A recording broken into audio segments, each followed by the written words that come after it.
السلام علیکم دوستانو، هیله مند یم چې ټول روغ جوړ او صحتمند اوسئ. راځو نن موږ او تاسو ویډیو جوړو په اړه د دې چې څنګه کولی شو په افغانستان کې د پیپال اکاونټ جوړ کړو.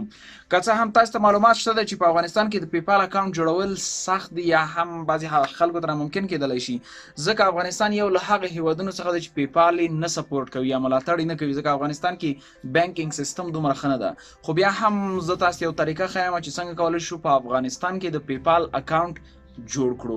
نو د پیپال اکاونټ د جوړولو لپاره په افغانستان کې تاسو ضرورت لرئ ترڅو د خپل موبایل ادرس د افغانستان څخه یونایټډ سټیټس یا هم کاناډا ته چینج کړئ. وروسته له دې چې تاسو د پیپال اکاونټ په د یونایټډ سټیټس یا د کاناډا په ادرس جوړ کړئ، بیا تاسو باید د یو څو بانکونو یا هم د یو بانک سره ځان وصل کړئ او هلته تاسو د خپل تذکرې یا هم د پاسپورت عکس ورولېږئ او هغوی هلته تاسو ته د امریکا په بانکونو کې اکاونټ جوړوي. هغه اکاونټ تاسو کولی شئ د افغانستان د پیپال سره وصل کړئ او د پیپال څخه منی ویتډرا کړئ هغه اکاونټ ته، او د هغې نه وروسته تاسو څه کوئ، هغې نه وروسته بیا تاسو کولی شئ د امریکا د اکاونټ څخه هغه منی بیرته ویتډرا کړئ د افغانستان د کوم بانک اکاونټ څخه، او دلته تاسو کولی شئ سمپلی خپل پاکټ ته را ویتډرا کړئ.